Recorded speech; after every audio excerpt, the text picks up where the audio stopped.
Hello बच्चों, नमस्ते। कैसे हो आप सब। तो आज हम क्लास 11 की जर्नल एंट्री पढ़ेंगे।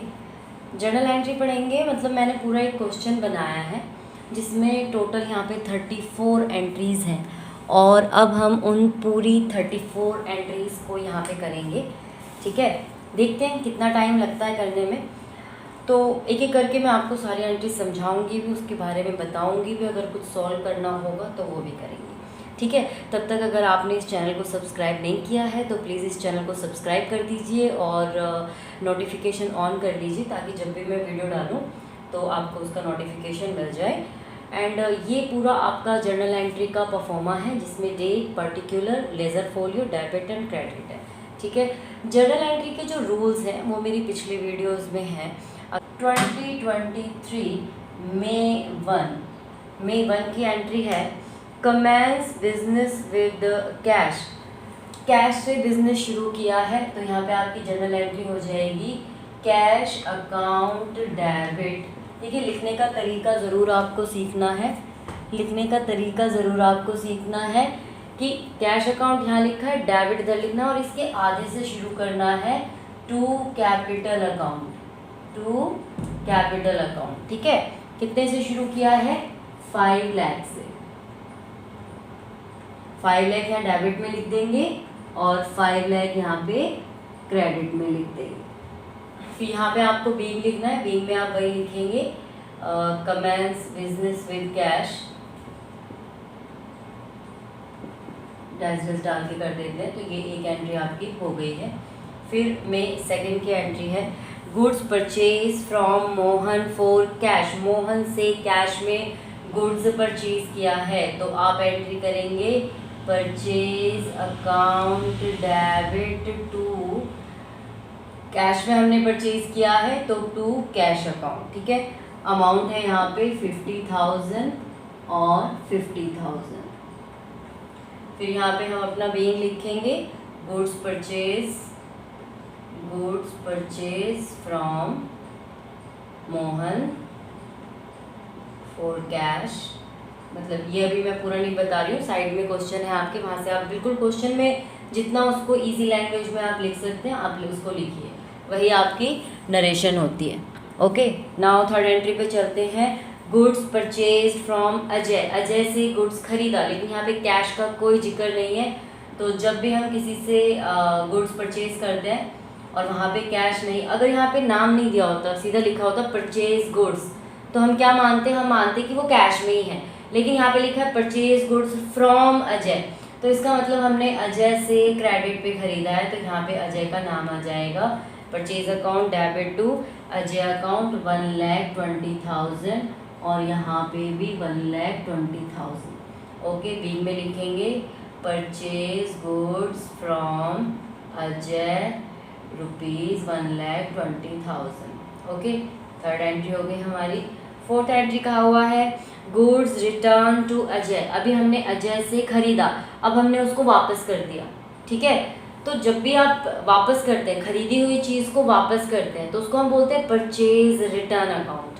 ठीक है, किसको वापस कर रहे हैं? अजय को वापस कर रहे हैं हम, तो आप लिखेंगे Ajay account debit to purchase return account. ठीक है, ध्यान रखिए, जब भी आप कोई खरीदी हुई चीज़ को वापस करते हैं तो वहाँ पे आप लिखते हैं परचेज रिटर्न अकाउंट।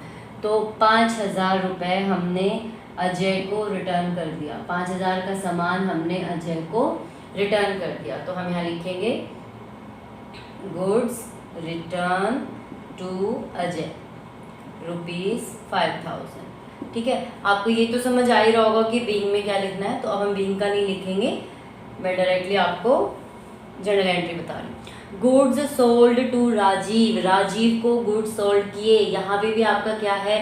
कैश का कोई जिक्र नहीं है, तो सेल हमारे लिए इनकम होती है, तो हम करेंगे Rajeev account debit, Rajeev account debit to sale account, to sale. देखिए, सोल्ड दिया हो या सेल दिया हो या सेल दिया हो, आपको लिखना टू सेल अकाउंट ही है, सोल्ड अकाउंट भी लिखना, टू सेल अकाउंट लिखना है। कितने का हमने बेचा उसको? 40,000 का हमने बेच दिया।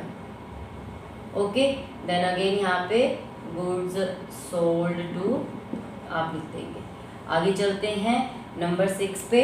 Rajiv return 10% off the goods. अब हमने राजीव को बेचा, उसने हमें वापस कर दिया, इसको हम क्या बोलेंगे? सेल्स रिटर्न बोलेंगे, सेल्स रिटर्न अकाउंट। ठीक है, उसको हम क्या बोलेंगे? Sales return.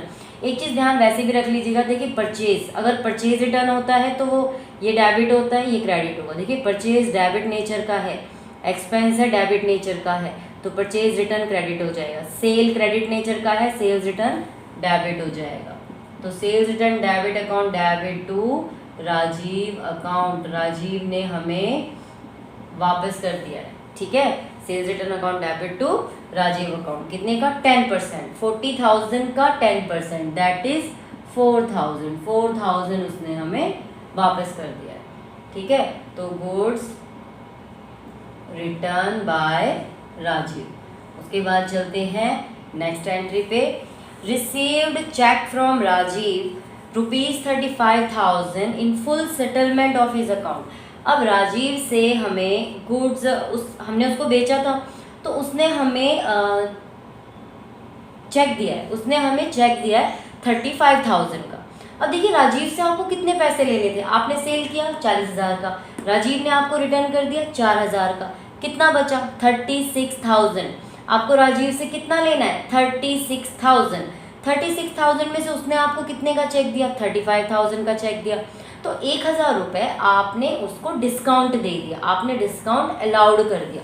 अब यहाँ पे आपको चेक मिला है राजीव से, तो आप लिखेंगे बैंक अकाउंट डेबिट। कितने का आपको बैंक अकाउंट, बैंक में कितने का मिला है चेक? आपको 35,000 का। ठीक है, आपको कितने का चेक मिला है? 35,000 का। लेने कितने थे आपको?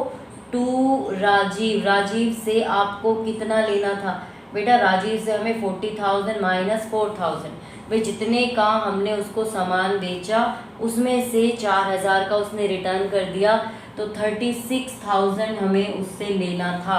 तो हमने क्या दे दिया उसको? डिस्काउंट दे दिया, डिस्काउंट अलाउड अकाउंट, हमने उसको डिस्काउंट दे दिया। तो discount allowed account debit to 1,000। Journal entry में हमेशा याद रखिएगा कि आपका डेबिट साइड और क्रेडिट साइड हमेशा इक्वल रहता है। ठीक है, ये 36 है, दोनों को प्लस करके भी 36 आएगा। ओके, बात आपको समझ में आ गई? ओके, नेक्स्ट चलते हैं अगले वाले एंट्री पे, 8 पे। Purchase goods from Ravi off the list price 20,000 at 15% trade discount, paid immediately in cash to avail 2% cash discount. अब हमने रवि से गुड्स परचेज किया, तो नॉर्मल सी बात है, यहाँ एक तो ये परचेज हो रहा है, तो हम परचेज अकाउंट को डेबिट कर देंगे। ठीक है, परचेज हो रहा है तो हमने परचेज अकाउंट को डेबिट कर दिया। कितने का खरीदा है? देखिए यहाँ मैं आपका ना वर्किंग नोट भी कर रही हूँ, साथ साथ मैं इसी जर्नल एंट्री का working note WN working note कर रही हूँ साथ साथ। तो वर्किंग नोट में क्या है, हमने राजीव से कितने का खरीदा? लिस्ट प्राइस, कितने की लिस्ट प्राइस थी बेटा? लिस्ट प्राइस वो होती है जो उसके ऊपर लिस्टेड रहती है, सामान जो भी हम खरीदते हैं जिसके ऊपर लिस्टेड रहती है, 20,000 रुपये। ठीक है, 20,000 रुपये लिस्ट प्राइस था, उसके ऊपर ट्रेड डिस्काउंट था, ट्रेड डिस्काउंट। अब ये ट्रेड डिस्काउंट क्या होता है बेटा? ट्रेड डिस्काउंट वो होता है जो सबको मिलता है। जब होलसेल से हम कोई चीज़ खरीदते हैं और जो सबको मिलता है उसको हम ट्रेड डिस्काउंट बोलते हैं। ठीक है, तो ट्रेड डिस्काउंट कितने रेट पे था? At the rate 15%। तो आप 20,000 का 15% निकाल लेंगे, तो 20,000 का हम निकालेंगे 15%, 00 से 00 3,000। तो ट्रेड डिस्काउंट हमेशा माइनस होता है, तो इसमें से हमने माइनस कर दिया, तो हमारे पास अब बचा 17,000। ट्रेड डिस्काउंट सिर्फ निकाल के माइनस करना है, इसकी कहीं कोई एंट्री नहीं होती। ये जो 3,000 रुपये है ना, इसकी नो एंट्री, कहीं कोई एंट्री नहीं होगी, इसको कहीं नहीं लिखना है, सिर्फ आपको लिस्ट प्राइस से माइनस करके दिखाना है। अब ये कितने का सामान हो गया? अब ये हो गया 17,000 का सामान। अब वो कह रहा है कि उसने इमीडिएटली कैश में पेमेंट कर दी 2% डिस्काउंट लेने के लिए, तो ये इसने ले लिया कैश डिस्काउंट। क्या ले लिया इसने? Cash discount. कैसे लिया? At the rate 2%। अब 17,000 का 2% कितना होता है? 00 00 340 उसको कैश डिस्काउंट मिल गया, इसकी एंट्री होती है। कैश डिस्काउंट की एंट्री होती है। क्यों? क्योंकि हम उसको हमें मिल रहा है, हमने परचेज किया है तो हमें डिस्काउंट मिल रहा है। ये माइनस कर देते हैं, 10 में से 4 गए 6, 9 में से 3 गया 6, 6। अब इसकी एंट्री कैसे करेंगे? Purchase account debit to cash, अब हम उसको क्या दे रहे हैं? कैश दे रहे हैं, टू डिस्काउंट रिसीव। एक चीज़ आपने नोटिस की होगी, RECD लिख देते हैं रिसीव्ड के लिए, टू डिस्काउंट रिसीव, कि जहाँ कैश और बैंक आता है डिस्काउंट भी वहीं आता है। ठीक है, ये आप छोटी सी ट्रिक समझ के याद रख लीजिए या कैसे भी याद रख लीजिए कि जहाँ आपका बैंक या कैश आएगा डिस्काउंट रिसीव भी उसी तरफ ही आएगा। आप परचेज टू कैश करते हैं, इसका मतलब आपने यहाँ पे डिस्काउंट रिसीव किया है। अब कैसे एंट्री जाएगी? देखिए, ये जो हमने ट्रेड डिस्काउंट माइनस करने के बाद 17,000 लिखे थे ना, ये तो जाएंगे आपके परचेज अकाउंट में। ठीक है, और जितना आपने ये कैश डिस्काउंट निकाला था वो चला जाएगा कैश डिस्काउंट अकाउंट में, और जितना आपका ये माइनस करके आया था वो आ जाएगा इतना। मतलब एक्चुअल में हम इतना ही पेमेंट दे रहे हैं, हमने इससे ज़्यादा पेमेंट नहीं दी है। ठीक है, हमने इससे ज़्यादा पेमेंट नहीं दी है। तो परचेज अकाउंट में 17,000 जो कि TD माइनस करने के बाद आएगा। TD की जर्नल एंट्री, TD मतलब ट्रेड डिस्काउंट, ट्रेड डिस्काउंट की जर्नल एंट्री कहीं पे भी नहीं करनी है आपको। ट्रेड डिस्काउंट को बस वर्किंग नोट में माइनस करके शो करना है, उसके बाद उसके ऊपर कैश डिस्काउंट निकलेगा, कैश डिस्काउंट की एंट्री होती है। तो ये आपको समझ में आ गया होगा पूरा। अब चलिए चलते हैं नेक्स्ट एंट्री पे। चलिए नेक्स्ट एंट्री पे चलते हैं। Number 9, received cash from Arun and discount allowed to him 100 rupees. 4,900 rupees हमें अरुण से मिला है, तो हमारे पास क्या आया है? कैश आया है। तो हम करेंगे cash account debit to Arun. अब देखिए, इसमें डिस्काउंट भी दे रहे हैं हम उसको, है ना, तो जहाँ कैश आएगा वहीं डिस्काउंट आएगा। तो हम करेंगे discount allowed account debit to Arun. किससे मिला है हमें? अरुण अकाउंट से। ठीक है, तो कैश में आप डाल देंगे 4,900, डिस्काउंट में डाल देंगे 100 और 5,000 आप डाल देंगे अरुण के अकाउंट में। ठीक है, नेक्स्ट चलते हैं 10th नंबर पे। फिर आप यहाँ पे अपना बीइंग लिख लेंगे, बीइंग करके लिख देंगे जो भी हमने किया। ठीक है, उसके बाद आते हैं नेक्स्ट एंट्री पे। Paid for life insurance premium of Shri Pratap Roy by cheque. अब हमने श्री प्रताप राय का चेक का उनका लाइफ इंश्योरेंस पे किया है। ठीक है भाई, जिसका भी बिजनेस होगा तो वो तो उसका पर्सनल काम है लाइफ इंश्योरेंस पे करना। किसी का भी लाइफ इंश्योरेंस पे करना उसका पर्सनल काम होता है, फर्म का नहीं होता। तो ये पर्सनल काम है, तो यहाँ पे हम करेंगे drawing account debit to bank account, क्योंकि चेक से पेमेंट करी है तो हम यहाँ पे लिखेंगे टू बैंक अकाउंट, और अमाउंट है यहाँ पे 2,000 रुपीज़। ठीक है, तो जब भी आप लाइफ इंश्योरेंस पे करेंगे तो आप क्या करेंगे, उसको ड्राइंग में रखेंगे। क्यों? क्योंकि वो पर्सनल यूज़ के लिए है। ठीक है, वो आपका पर्सनल यूज़ के लिए। नंबर 11 पे चलते हैं। Paid wages 2,000, advertisement expenses 2,500 and salary 9,000। अब वेजेस पे किए हैं, एडवर्टाइजमेंट एक्सपेंसेस पे किया है और सैलरी पे की है, तीनों का हमें साथ में दिया हुआ है और चेक का नाम नहीं है तो मतलब कैश से हुआ है। तो आप इनको इकट्ठा भी लिख सकते हैं। कैसे? आप लिखेंगे वेजेस अकाउंट डेबिट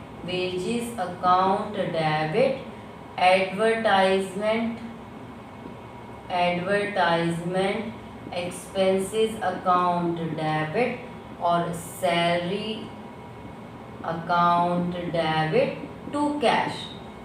ठीक है, इसको कंपाउंड एंट्री भी बोलते हैं। हम एक साथ इतनी एंट्री कर रहे हैं, इसको कंपाउंड एंट्री भी बोलते हैं। एक साथ ही कर दिया हमने। तो वेजेस कितना पे किया है? 2,000, तो वेजेस में लिख देंगे हम 2,500 किया है एडवर्टाइजमेंट एक्सपेंस और 9,000 करी है सैलरी, तो ये आ गया आपका 13,500। ठीक है, फिर आप अपना बीइंग लिख देंगे, दैट पेड किया है हमने। अब आ गया है हमारा 12 नंबर पे रिसीव्ड इंटरेस्ट। अभी हमें इंटरेस्ट रिसीव हुआ है तो मतलब हमारे पास पैसे आए हैं तो कैश अकाउंट को डेबिट कर दीजिए।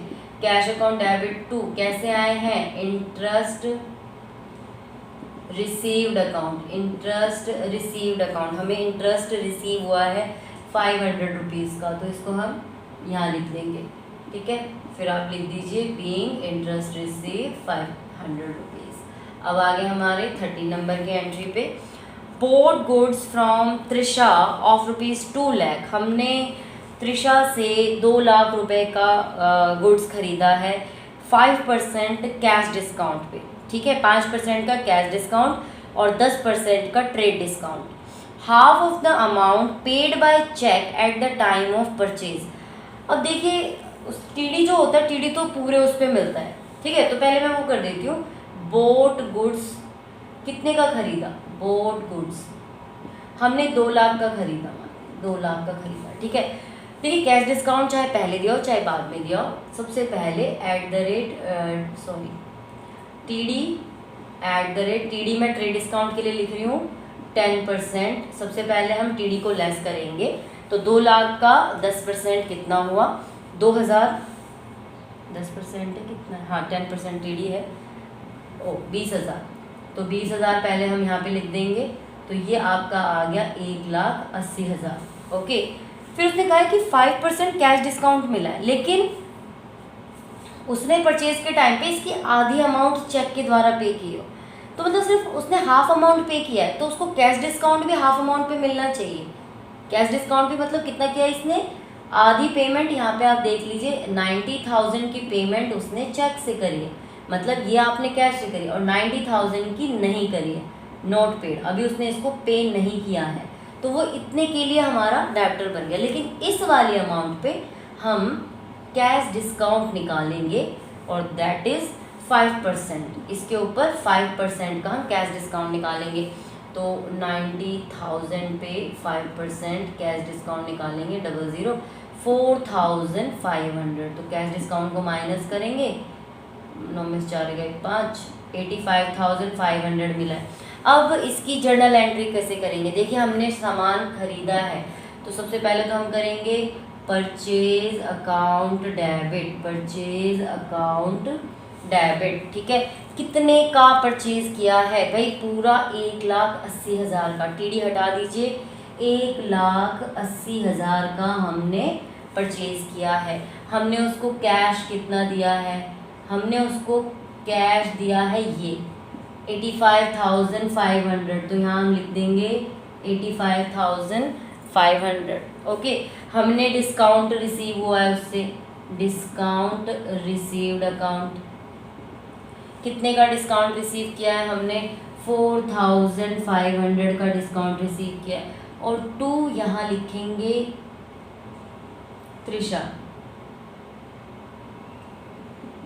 2 त्रिशा, क्योंकि त्रिशा हमारी क्रेडिटर बन चुकी है। अब वो हमें 90,000 रुपये उसको देने हैं, हमने दिया नहीं है, हमें 90,000 देने हैं, तो हम यहाँ पे लिख देंगे 90,000 अकाउंट, सॉरी 90,000 रुपीज़, ओके। बात समझ में आई आपको मेरी, ठीक है। मैं इसको दोबारा एक्सप्लेन कर देती हूँ।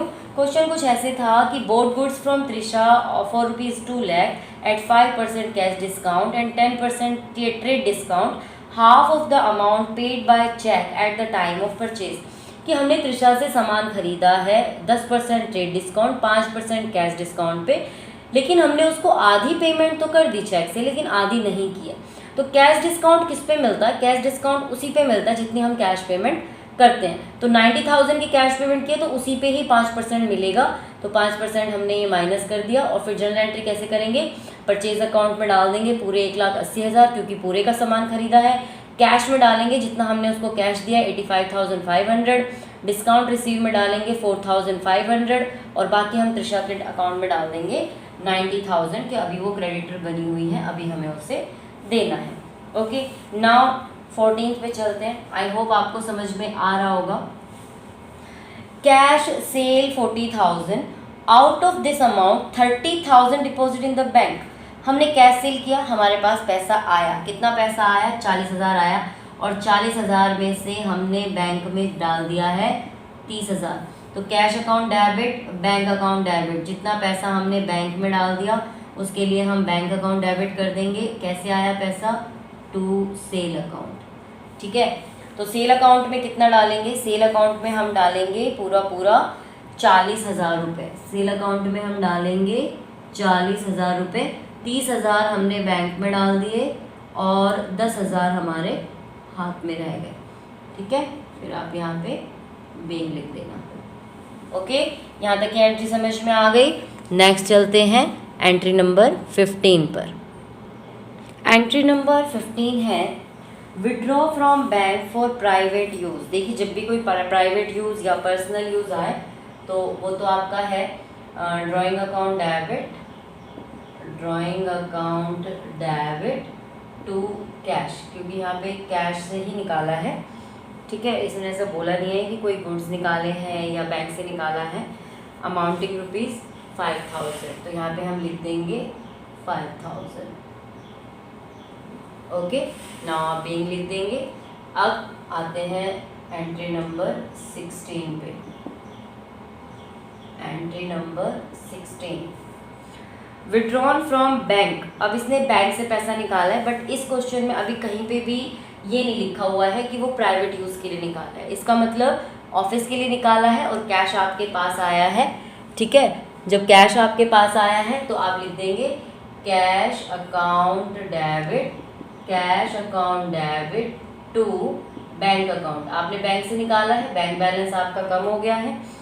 कितना निकाला है, 12,000, तो यहाँ पे हम डाल देंगे 12,000। ओके, नाउ बेंग लिख देंगे withdrawn from bank, withdrawn 12,000 rupees from bank.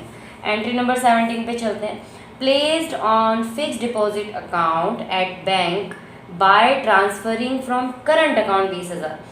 अब क्या किया है, आपका जो करंट अकाउंट है, करंट अकाउंट क्या होता है, देखिए वो बिजनेस के लिए होता है। जो बिजनेसमैन होते हैं उनका जो डेली का डे टू डे एक्टिविटी होती है वो ज़्यादा होती है, तो उनके लिए ना करंट अकाउंट ओपन किया जाता है। तो उसको हम रेफ़र करेंगे बैंक अकाउंट की तरह, बैंक अकाउंट ही लिखेंगे उसके लिए हम।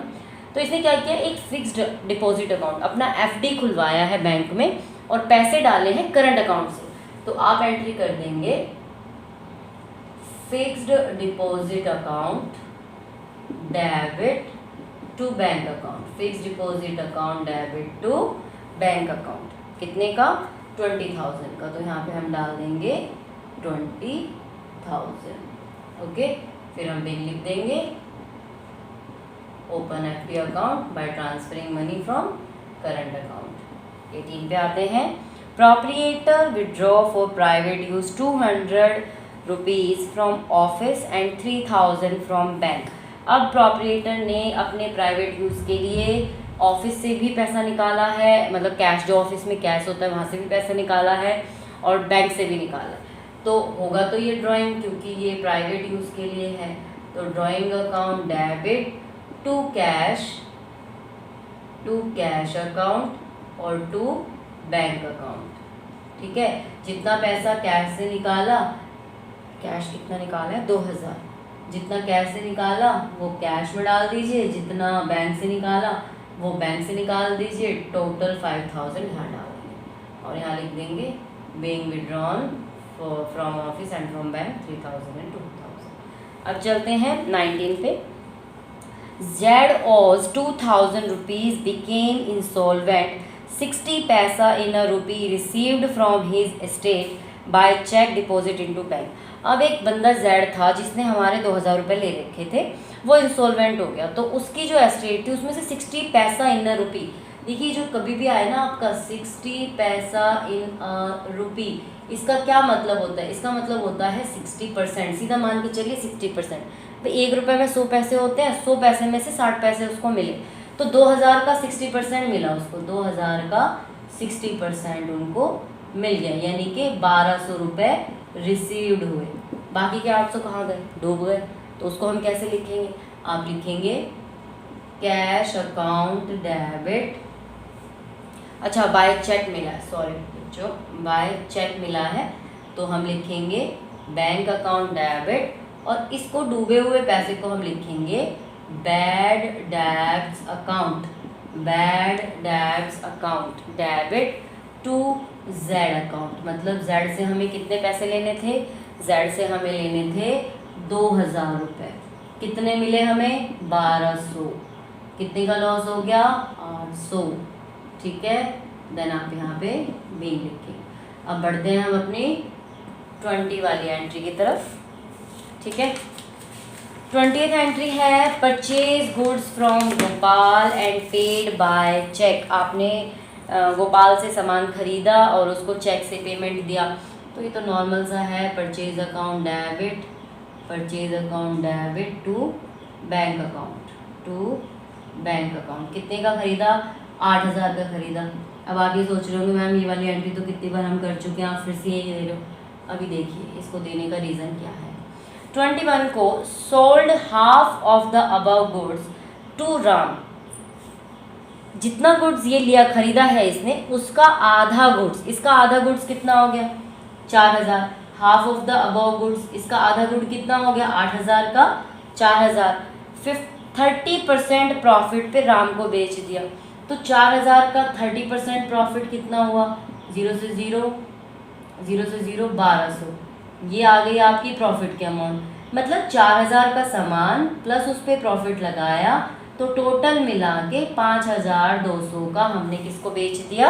राम को बेच दिया, ठीक है।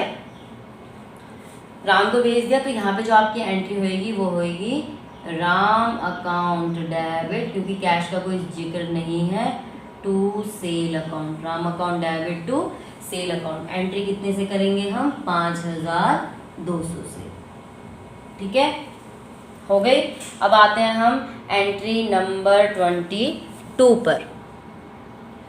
एंट्री 21 कहती है received 20,000 from Subhash which were written off as bad debts in the previous year. हमें सुभाष से 20,000 रुपये मिले जो कि पिछले साल बैड डेट्स में डाल दिए थे। देखिए अभी थोड़ी देर पहले हमने जेड के उसमें बैड डेट्स अकाउंट बनाया था जो पैसे डूब जाते हैं, लेकिन अब वो मिल गए हैं हमें।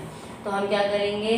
Cash account debit to bad debts recover account, ठीक है बच्चों। ध्यान रखो कि आप वहाँ पे कैश अकाउंट टू राम, ये जिससे मिले सुभाष नहीं लिखेंगे, कैश अकाउंट टू सुभाष नहीं लिखेंगे, क्योंकि उन पैसों को पहले से ही बैड डेट्स में डाल दिया गया है। तो आप लिखेंगे cash account debit to bad debts recover account. कितना डाला है? 20,000 रुपये, ठीक है। तो छोटी छोटी चीज़ें आपको छोटी छोटी चीज़ें आपको ध्यान देनी है, ओके। चलिए क्वेश्चन अगले उसकी तरफ चलते हैं। Journal entry number 23, salary due to clerk. देखिए ड्यू का मतलब होता है ड्यू हो गया है, मतलब पे नहीं किया, काम हो गया पेमेंट नहीं करी। तो कलर की सैलरी, कलर ने अपना काम कर दिया लेकिन उसको सैलरी दी ही नहीं, देनी तो पड़ेगी। तो इसको हम बोलते हैं आउटस्टैंडिंग सैलरी, ओके। इसको हम बोलते हैं आउटस्टैंडिंग सैलरी। तो salary account debit to outstanding salary account, ठीक है। आउटस्टैंडिंग सैलरी अकाउंट की मतलब सैलरी तो देनी है हमें, सैलरी में ड्यू है, सैलरी में और पैसा ऐड होने वाला है, अभी हमने पेमेंट नहीं करी है। तो salary account debit to outstanding salary account 50,000 रुपये,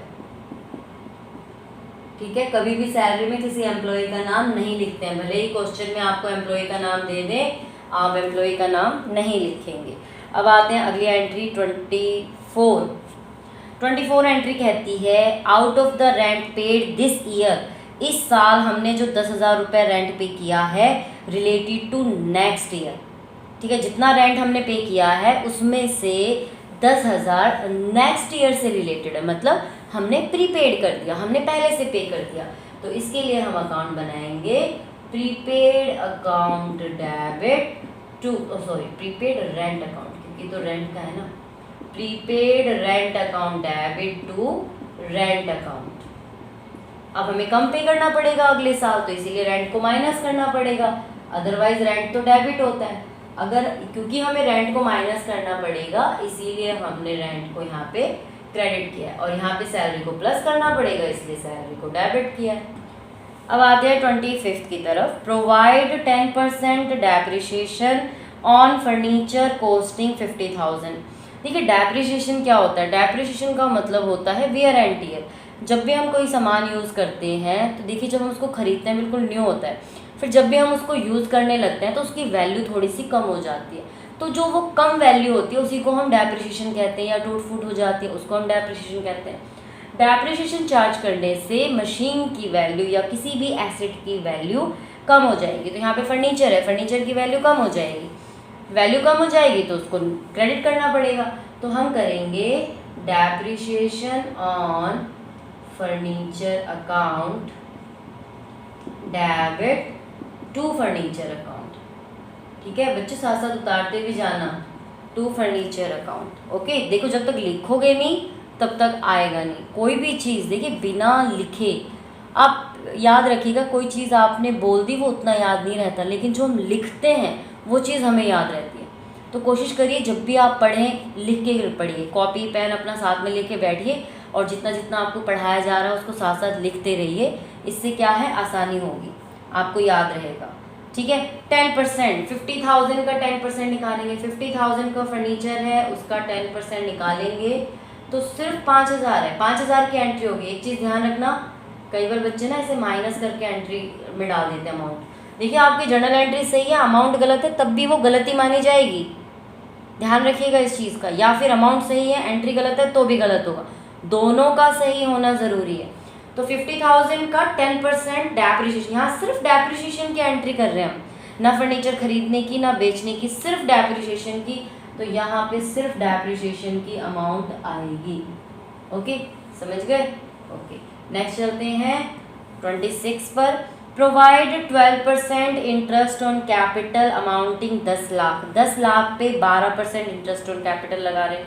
कैपिटल किस नेचर का है, क्रेडिट नेचर का है, तो उसमें इंटरेस्ट और ऐड हो जाएगा तो वो क्रेडिट ही रहेगा। तो हम करेंगे interest on capital account debit to capital account. ठीक है, तो कितना था, 10 लाख का 12% निकाल दीजिए, 1,20,000 आ जाएगा।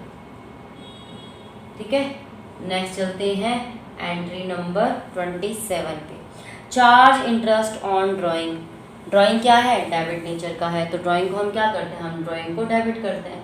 तो drawing account debit to interest on drawing account, interest on drawing account कितना है, 8,000। तो यहाँ पे हम लिख देंगे 8,000। ओके, बिंग लिखना है इसमें। और आगे चलते हैं एंट्री नंबर 28 पे। Purchase an old machinery for rupees 10 lakh by cheque. देखिए एक पुरानी मशीनरी खरीदी है आपने, 10 लाख रुपए का चेक देखिए, and paid rupees 25,000 in cash as wages on its installation.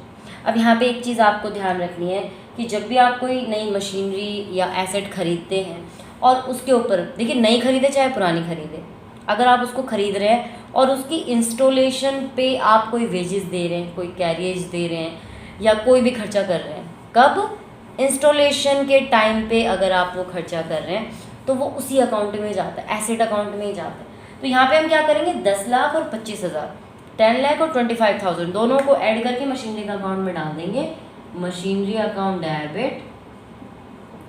लेकिन इसने क्या किया है कि मशीनरी तो खरीदी है चेक से, तो यहाँ लिख देंगे टू बैंक अकाउंट, लेकिन उसने इंस्टॉलेशन चार्जेस पे किए हैं कैश, तो यहाँ लिख देंगे टू कैश अकाउंट, लेकिन दोनों ही मशीनरी में जाएगा।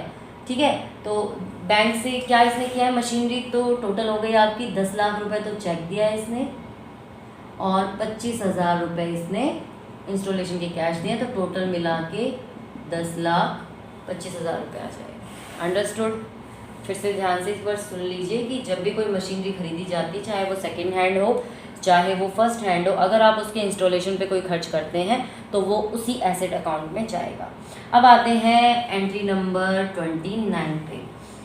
Paid 2,500 for repairing of the office furniture. Office के फर्नीचर पे अब रिपेयरिंग पे इन्होंने 2,500 रुपये खर्च करें। देखिए अभी कोई नया नहीं खरीदा है, ठीक है, ये रिपेयरिंग अलग से करवाई गई है, तो इसको हम रिपेयरिंग अकाउंट में ही लेके जाएंगे, इसको हम लेके जाएंगे repairing account debit to cash.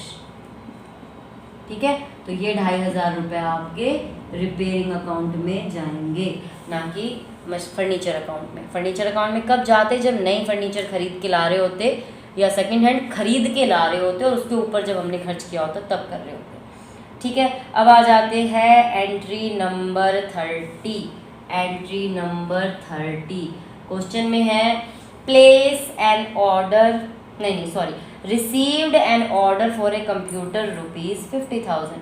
देखिए आपको सिर्फ ऑर्डर मिला है, आपने ना अभी तक कोई कैश दिया है, ना उस बंदे ने आपको एडवांस दिया है, कुछ भी नहीं दिया है, तो यहाँ पे होती है नो एंट्री, क्योंकि आपने ये स्टार्टिंग में ही पढ़ा होगा कि हमारा जो अकाउंट है वो सिर्फ फाइनेंसिंग एक्टिविटी को ही मेज़र करता है। यहाँ पे सिर्फ फाइनेंसिंग एक्टिविटी आती हैं ऐसा जिनको हम मनी में कन्वर्ट कर सकते हैं। अब यहाँ पे सिर्फ ऑर्डर मिला है, हमें कुछ और नहीं मिला है, पैसे नहीं मिले हैं, तो इसकी नो एंट्री होगी।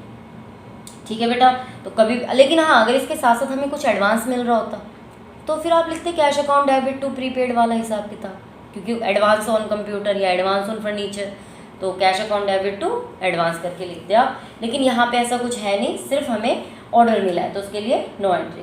अब आ जाते हैं 31 पे।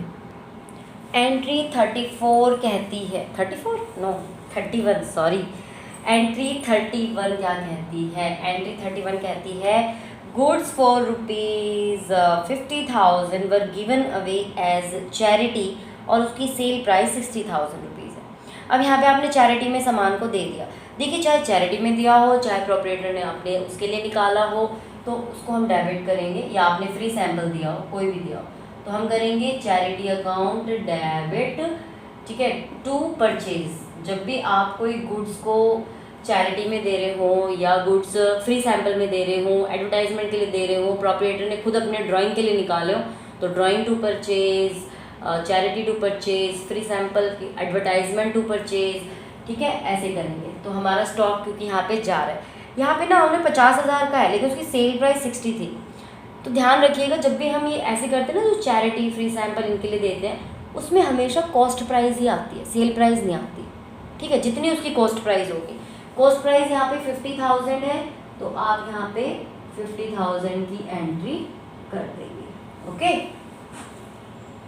ठीक है, चलिए आगे चलते हैं एंट्री नंबर 32 पे। Loss on insured goods due to fire 40,000। देखिए यहाँ पे अब हमारा लॉस हो गया है गुड्स का फायर की वजह से, तो हम क्या लिखेंगे? Loss by fire account, loss by fire account debit to purchase, क्योंकि हमारा स्टॉक गुड्स जो है वो जल गया। कितने का? 40,000 का। ठीक है, इसमें देखिए एक एंट्री नहीं होगी, सो ध्यान से सुनिए, 40,000 का। चलिए, तो 40,000 का जो हमारा लॉस बाय फायर हो गया, यहाँ पे आप पेन लिखेंगे लॉस बाय फायर अकाउंट। ठीक है, 32 में ही आगे क्या कहते हैं? इंश्योरेंस कंपनी, क्योंकि ये सामान ना इंश्योर्ड था, तो insurance company admits a claim 30,000 and paid the amount by cheque which is duly deposited to the bank. तो इंश्योरेंस कंपनी ने हमारा क्लेम एडमिट कर लिया है 30,000 का, और उसने चेक दे दिया और चेक को हमने बैंक में डिपॉजिट करा दिया। बट पहले इस पैसे मिले, इंश्योरेंस कंपनी से पैसे मिले, उससे पहले हमें एक ड्यू एंट्री शो करनी पड़ती है कि हमारा कंपनी के ऊपर कितना ड्यू है, कितना वो देगी। भाई 40,000 का नुकसान हुआ है, तो हम इंश्योरेंस कंपनी को कहते हैं कि insurance company account debit, insurance company account debit. अब मैं इसको डेबिट क्यों कर रही हूँ? क्योंकि ये डेबिटर बन चुकी है अब हमारी, हमारा इंश्योर्ड गुड था, प्रीमियम हम पहले भरते थे, तो अब ये हमारी डेबिटर बन गई है। ओके, तो insurance company account debit to loss by fire. क्यों? क्योंकि हमारा लॉस बाय फायर हुआ है। पहले हम इसको इन्फॉर्म करेंगे कि भाई 40,000 का हमारा लॉस बाय फायर हुआ है, तो आप हमारा इंश्योरेंस क्लेम का प्रोसेस आगे बढ़ाइए। 40,000 का कर दिया, लॉस बाय फायर हो गया, बीइंग लिख देना due amount related to loss by fire. उसके बाद अब इसने हमें पैसे दे दिए, ठीक है, इसने हमें पैसे दे दिए, कितने दिए? 30,000 दिया है, तो हमारे पास चेक आया, तो हम लिखेंगे बैंक अकाउंट डेबिट। ठीक है, कितना दिया है? 30,000 का चेक दिया भाई, 10,000 तो हमारा गया। ठीक है, 10,000 हमारे क्या हो गए? लॉस में चले गए हमारे। तो देखिए इसमें ना कुछ है कि आप प्रॉफिट एंड लॉस अकाउंट भी लिख सकते हैं, लॉस बाय फायर अकाउंट भी लिख सकते हैं। ठीक है, आप यहाँ पे लॉस बाय फायर अकाउंट भी लिख सकते हैं, कि हमें यहाँ लॉस हो रहा है फायर की वजह से, या फिर कई स्कूलों में प्रॉफिट एंड लॉस अकाउंट भी लिखवा देते हैं, तो वो भी ठीक होता है। ठीक है, टू इंश्योरेंस कंपनी, किससे मिला है हमें? Insurance company account. भाई इंश्योरेंस कंपनी अकाउंट के पास हमारा 40,000 का हमने क्लेम डाला था, 30,000 का हमें मिल गया, तो बीइंग क्लेम रिसीव्ड 30,000 फलाना फलाना लॉस आ जाएगा। ओके, बात समझ में आई? तो जब भी आपका लॉस बाय फायर होता है तो वहाँ पे ये 3 एंट्री होती है। पहले लॉस दिखाते हैं हम, फिर इंश्योरेंस कंपनी की ड्यू एंट्री करते हैं, और फिर हमें जो रिसीव होता है उसकी एंट्री हम करते हैं। ओके जी, यहाँ तक समझ में आ गया। Now move to the next 33 वाली एंट्री पे। बच्चे कहेंगे डेट तो 31 तक होती है, 32 33 नहीं होती। वो जस्ट आपको बताने के लिए किया था मैंने। सारे क्वेश्चंस को मिला मिलू के एक क्वेश्चन बनाया था जिसमें लगभग आपकी सभी चीज़ें आ जाए। ठीक है, अगला है purchase a horse for business for 1.5 lakh and payment made by cheque. भाई एक घोड़ा खरीदा है हमने 1.5 लाख रुपए का, एंड पेमेंट हमने कर दी है चेक के द्वारा। ठीक है, तो देखिए जब भी कोई हम लिविंग थिंग खरीदते हैं, वैसे तो देखिए कार, फर्नीचर, बिल्डिंग ये सब खरीदी जाती है, मशीनरी, लेकिन कई बार होता है कि घोड़ा जैसे लाइव स्टॉक, इनको हम लाइव स्टॉक बोलते हैं। क्या बोलते हैं? Livestock. तो जब भी आप कोई घोड़ा वगैरह खरीदे तो livestock account debit to, और हमने कैसे खरीदा है? पेमेंट हमने चेक से की है, तो livestock account debit to bank account 1.5 lakh रुपए, 1,50,000 रुपीज़। ठीक है, ओके। नाउ चलते हैं, move to the last entry but not the least. Sold goods costing 45,000 to Manoj at a profit of 33 1/3%। देखिए हम सोल्व कर रहे हैं, कॉस्टिंग क्या है? कॉस्टिंग है 45,000 रुपीज़ की। ठीक है, कितने पे हमने सेल किया है? प्रॉफिट पे। प्रॉफिट कितना है? 33 1/3%। तो पहले हम क्या करेंगे, 45,000 का 33, इसको आप कन्वर्ट कर लीजिए 100/3 में, एंड यहाँ इंटू लिख दीजिए 100% का। ठीक है भाई, इसको पहले हम कन्वर्ट करेंगे, 33 या 99 में 1 प्लस करेंगे 100, तो 100/3, और ये परसेंटेज का 100। ठीक है, इतने प्रॉफिट पे बेचा है, less 20% trade discount and paid cartage, और तो ये आप माइंड कर देंगे तो आपका आ जाएगा 15,000। तो 15,000 प्रॉफिट है आपका, ये 15,000 आपका आ गया प्रॉफिट। तो 15,000 को 45,000 में प्लस कर देंगे। ओके, इसमें इसको प्लस कर देंगे, तो टोटल कितना हो गया? 60,000। अब इस पर लेस करेंगे टीडी, ट्रेड डिस्काउंट है 20% का। 20% ट्रेड डिस्काउंट कितना हो गया इसका? 60,000 का 20% निकालोगे 12,000, 12,000 माइनस कर दिया, अब आपके पास कितना बच गया? 48,000। एंड 48,000 तो मतलब आपका सामान हो गया जो आपने बेचा है। ठीक है, अब इसमें देखिए, इसमें मैंने ना प्रॉफिट पहले निकाला है, टीडी बाद में निकाला है। ऐसा क्वेश्चन में ही मेंशन किया गया है कि 45,000 कॉस्टिंग थी, उसको उसने खुद प्रॉफिट लगा के बेचा, लेकिन बेच जब रहा था तो उसको टीडी भी देना पड़ा। तो पहले प्रॉफिट को ऐड करेंगे, फिर टीडी काट देंगे।